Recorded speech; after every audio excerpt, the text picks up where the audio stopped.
കൂട്ടുകാരെ, പൈൻബോ കുട്ടിക്കഥകളിലേക്ക് എല്ലാവർക്കും സ്വാഗതം. കാടിനെ തന്നെ വിറപ്പിച്ചിരുന്ന സിംഹമാണ് വേട്ടൻ.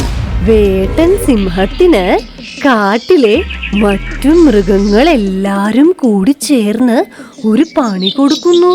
വരൂ, അത് എന്താണെന്ന് നോക്കാം. ഇതാണ് മുതലമടക്കാട്. കൊടും കാടായ ഈ മുതലമടക്കാട്ടിൽ കുറേ മൃഗങ്ങളും അരുവികളും മലകളും പുഴകളും എല്ലാം ഉണ്ട്. കാഴ്ചയിൽ വളരെ ഭംഗിയേറിയ ഈ കാട്ടിൽ ഒരു കൊടും ക്രൂരനായ സിംഹമുണ്ട്. വേട്ടൻ കാട്ടിലെ മൃഗങ്ങളെയെല്ലാം ഒളിഞ്ഞിരുന്ന് വേട്ടയാടുന്നതാണ് വേട്ടന്റെ ശീലം. അതിനാൽ തന്നെ എല്ലാ മൃഗങ്ങളും ആകെ സങ്കടത്തിലാണ്. അങ്ങനെയിരിക്കെ ഒരു ദിവസം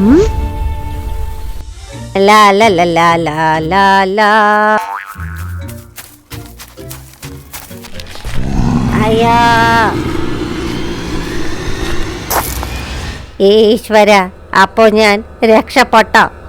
എനിക്കൊന്നും പറ്റിയില്ലേ? കുഞ്ഞൻ മുയലിതാ അതിസാഹസികമായി രക്ഷപ്പെട്ടിരിക്കുന്നു.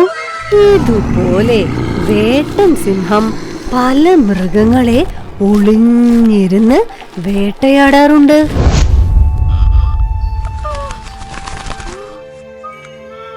കുഞ്ഞൻ മുയൽ തന്നെ വേട്ടൻ ആക്രമിച്ച കഥ കുഞ്ഞു കിളിയോട് പറയുകയും അങ്ങനെ എല്ലാ മൃഗങ്ങളും കൂടി ഒരു ചർച്ചയ്ക്ക് ഒരുങ്ങുകയും ചെയ്യുന്നു.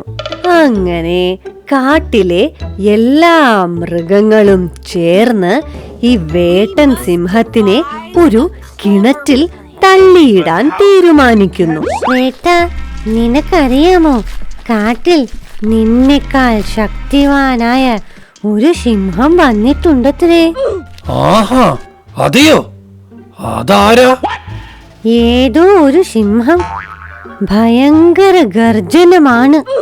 അത് ശരി, അവൻ എവിടെയാ? ആ സിംഹം നമ്മുടെ മണിക്കിണറ്റിന്റെ അകത്തുണ്ട്. ഞാൻ ഇപ്പൊ തന്നെ അങ്ങോട്ട് പോകാം.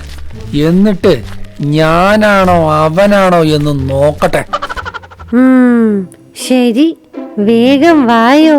അങ്ങനെ കുഞ്ഞിക്കിളി വേട്ടനെയും കൊണ്ട് അടുത്തുള്ള കിണറ്റിന്റെ അരികിലേക്ക് ചെല്ലുന്നു.